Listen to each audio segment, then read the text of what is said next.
तक कामनाएं हैं, मन में जब तक भोगने की इच्छाएं हैं, मन में जब तक संग्रह की वृत्ति है, मन में जब तक परिग्रह की सोच है, मानकर चलें आदमी सब कुछ करता रहेगा, धर्म के द्वार पर जाता रहेगा, लेकिन जैसे ही कहीं कोई विषय की लहर उठी कि फिर वापस वही संसार आदमी को खींच ले जाएगा। थोड़ा सा निमित्त मिला तो, थोड़ा सा निमित्त मिला और आदमी का मन वापस संसार की ओर बह जाएगा। थोड़ा सा कोई निमित्त मिला और आदमी लागू हो जाएगा संसार। लोग संत बनते हैं, साध्वियां बनते हैं, हमारे पास आते हैं, आकर पूछते हैं साहब हम संत बन रहे हैं, हमारे लिए कोई पावन मार्ग बताइए, हम क्या क्या चीजों का ध्यान रखें।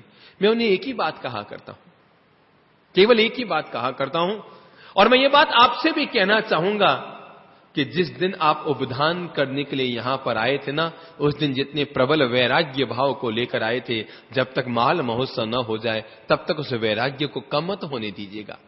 आप ये सोच कर आए थे मैं घर गृहस्थी की बातें नहीं करूंगा, नहीं करूंगी, पर परिजन आए और सोचो आप उनसे ये सब बातें करने लग गए।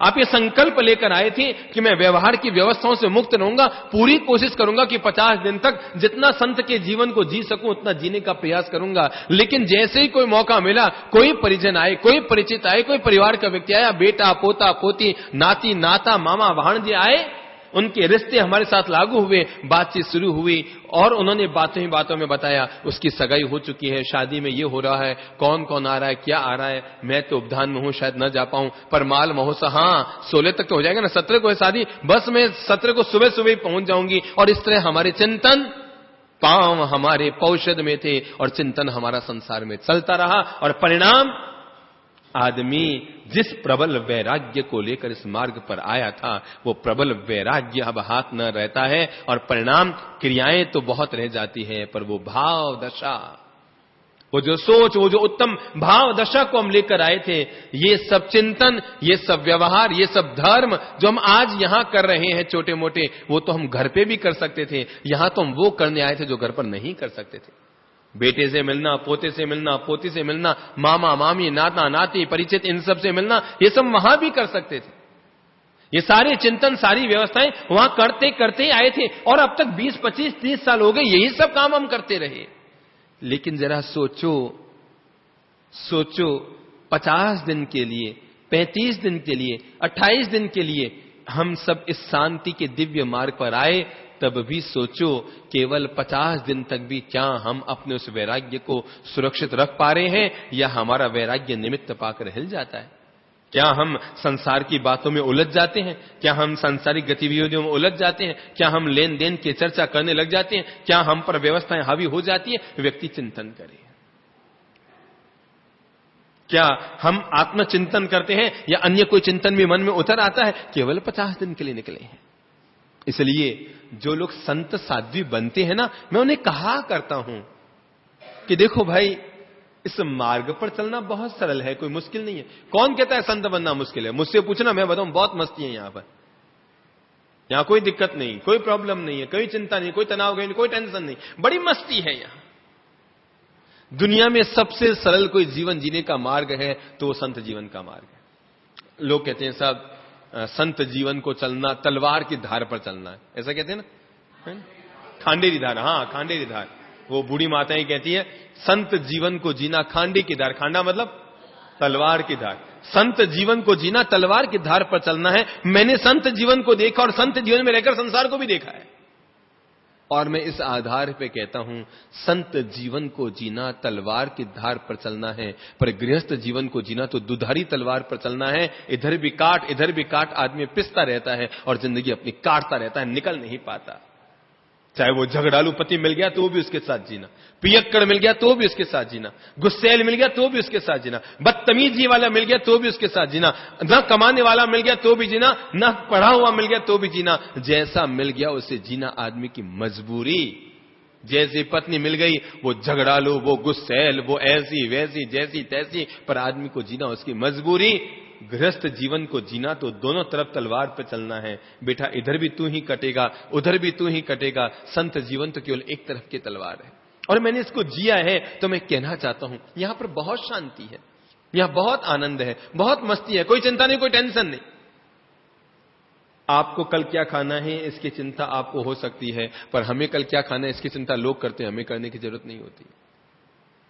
हमें कल कहां जाना, क्या खाना, क्या रहना। और वो कहते हैं ना, मुंड मुंडाए 3 गुण मिट्टी सिर की खाज, और खाने को लडुआ मिले और लोग कहे महाराज।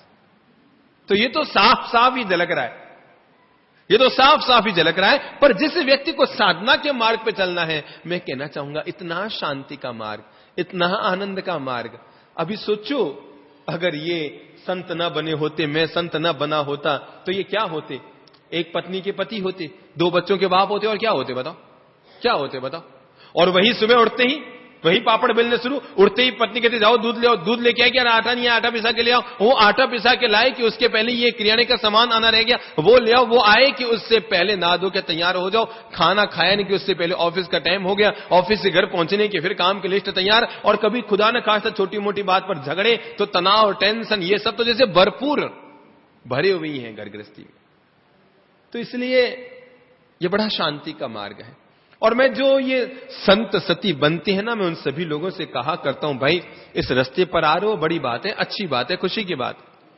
पर एक बात का ध्यान रखना, इस रास्ते पर आना बहुत सरल है, पर जिस प्रबल वैराग्य को लेकर आप आ रहे हैं ना, भगवान से केवल एक काम करना कि जिस वैराग्य भाव को लेकर आज मैं संत बन रहा हूं, भगवान मेरे जीवन के अंतिम पल तक इस वैराग्य को कभी कमजोर मत होने देना।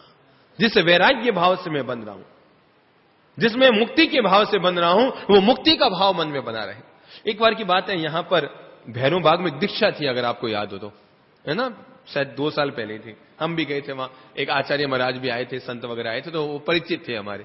तो मैं भी गया था उस दीक्षा में। दोपहर का वक्त था। मैंने उन आचार्य महाराज से कहा, मैंने कहा महाराज जी संबोधि धाम पधारिए, 15-20 दिन वहां पर साधना का आनंद लीजिए। मैंने कहा संबोधि धाम पधारिए, 15-20-25 दिन वहां पर साधना का आनंद ले लीजिए, भक्ति का, शांति का, एकांत का आनंद ले लीजिए। कहने लगे ललित प्रभु जी महाराज क्या बताऊं भाई, अभी तो मुझे अहमदाबाद जाना है, वहां से मुझे सूरत में एक मंदिर की प्रतिष्ठा करानी है, फिर मैं मुंबई जाऊंगा, मुंबई से वापस इधर से होते हुए आबू रोड होते हुए मुझे शिवगंज में एक मंदिर की प्रतिष्ठा करानी है, फिर ये करना है, वो करना है, वो करना है। और उन्होंने 20 नगरों के नाम बता दिए, यहां वो करना है, वहां वो करना है, वहां वो करना है।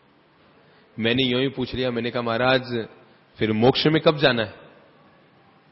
कहने लगे अरे भाई ये तो हम भूल ही गए, तुम्हें अहमदाबाद, सूरत, गुजरात, मुंबई, आबू रोड, माउंट आबू, जोधपुर, जयपुर, नागौर, बीकानेर, इन सब की यात्राओं की लिस्ट तो मुनियों के तैयार है, किसको कहां जाना है, पर मोक्ष में कब और कहां जाना है, ये बात ही आदमी के दिमाग से निकल गई। परिणाम मोक्ष का मार्ग हाथ से निकल गया, शांति का मार्ग हाथ से निकल गया, मुक्ति का मार्ग हाथ से निकल गया। आदमी केवल लकीर का फकीर बन गया। बंधन तभी है जगत जब मन में विषय की लहर हो। संसार तभी तक आदमी को बांधता है जब तक आदमी के मन में विषय की लहर है। जो व्यक्ति संसार के विषयों की लहर से ऊपर उठ गया, दुनिया का कोई संसार उस आदमी को कभी बांध नहीं सकता। वो संसार में रहता है लेकिन इसके बावजूद मुक्त मन से रहता है, मुक्त मन से रहता है। दुनिया में कोई किसी को बांध कर रखने वाला नहीं, आदमी खुद बनता है, ये मेरा, ये मेरा, ये मेरा, ये मेरा, और ये मेरा मेरा मेरा मेरा करते हुए आदमी इसी बंधन में डूबता रहता है। मेरा मेरा मेरा मेरा मेरा। उन्हें बता भी दिया जाए ना, ये शांति का मार्ग है, आदमी के गले नहीं उतरता। उन्हें बता भी दिया जाए कि ये शांति का मार्ग है, अरे लंबे चौड़े प्रवचन दे दिए जाएं, पर जब तक व्यक्ति के भीतर मुमुक्षा नहीं है। मुझे याद है एक गांव का जाट जोधपुर में ऊंट गाड़ी में आ गया। अब वो निकल के आया और जलजोग चौराहे से गुजर रहा था और आगे बढ़ रहा था। पहली बार इस शहर में आया था, चौराहे से गुजर रहा था कि तभी सामने से एक मारुति कार आई। और ऊंट गाड़ा वाला तो समझता नहीं था किधर घुमाए, वो तो अपना सीधा लिए जा रहा था और वो ले जा रहा था और मारुति कार आके उससे टकरा गई। अब आप बताएं, ऊंट गाड़ी और मारुति की आपस में टक्कर होगी तो चकनाचूर क्या होगा? ऊंट गाड़ी की मारुति, मारुति चकनाचूर हो गई। ऊंट गाड़ा तो यों का यों खड़ा है और ऊंट आगे रवाना हो गया। मारुति के मालिक ने ऊंट गाड़ी वाले पर केस ठोक दिया और जब न्यायालय में वो उपस्थित हुआ तो न्यायाधीश ने पूछा, भाई तुमने दूर से मारुति को आते हुए देखा? उसने कहा हाँ देखा था, ये गाड़ी लेके आ रहा था, इधर से मैंने आते हुए देखा। कि तुमने फिर उसको हाथ से रुकने का इशारा नहीं किया? तुम्हारी गलती है, तुमको हाथ से रुकने का इशारा करना चाहिए था, इसलिए तुम्हें दंड भोगना पड़ेगा। इसलिए तुम्हारी गलती है, तुमको हाथ से रुकने का इशारा करना था। उसने कहा, जाट ने कहा, न्यायाधीश तू भी बेवकूफ है क्या? उसने कहा तू भी एक नंबर का बेवकूफ है क्या? अरे जिसे मेरी इतनी बड़ी ऊंट गाड़ी दिखाई नहीं दे रही थी, उसे मेरा हाथ दिखाई देता क्या? ये इतनी बड़ी ऊंट गाड़ी उसे दिखनी नहीं थी, सामने आ रही है। तो जिसे भगवान के इतने बड़े बड़े दिव्य मार्ग भी समझ में नहीं आते, उन्हें अगर छोटे से रूप में समझा भी दिया जाए ना, तो आदमी के गले में बात उतरती नहीं है। तो ये जो दिव्य संदेश है, बंधन तभी है जगत जब मन में विषय की लहर हो। संसार बंधन कब तक है? जब तक मन में संसार की लहर है, संसार की विषय है, मन में कोई कामना है, मन में कोई वासना है, तब तक संसार आदमी को बांधता है। जब तक व्यक्ति के मन में आसक्ति है, तब तक आदमी को संसार बांधता है। और जैसे ही आसक्ति खत्म हो गई कि आदमी को संसार बांधता नहीं, वो मुक्त कर देता है। महावीर अपनी पत्नी के साथ रहे, ठीक है ना? रहकर क्या हुए? बंध गए कि मुक्त हो गए? क्या हुए? मुक्त हो गए।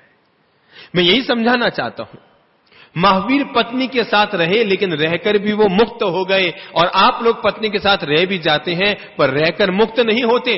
समझ लेते हैं ये है शरीर, ये है विज्ञान, ये है सारी दुनिया, ये है जीवन जगत, और ये सारी व्यवस्था है, और यही क्रम आदमी जीवन भर दोहराता रहता है। लेकिन जीवन की समझ आदमी जीवन में नहीं ला पाता, और पुनः पुनः पुनः पुनः संसार की इसी यात्रा को दोहराते दोहराते दोहराते दोहराते जीवन खत्म हो जाता है, पर आदमी मुक्त होकर निकल नहीं पाता है। जब तक मन में विषय की कोई लहर है, जब तक मन में कहीं कोई कामना है, जब तक मन में कहीं कोई तृष्णा है, जब तक मन में कहीं कोई पाने की अभिलाषा है, कुछ और पालूं, कुछ और बटोर लूं, कुछ और संजो लूं, ये जो और की व्यक्ति के भीतर अभिलाषा है, यह अभिलाषा जब तक मिटती नहीं, तब तक आदमी को शांति और मोक्ष का मार्ग मिलता नहीं।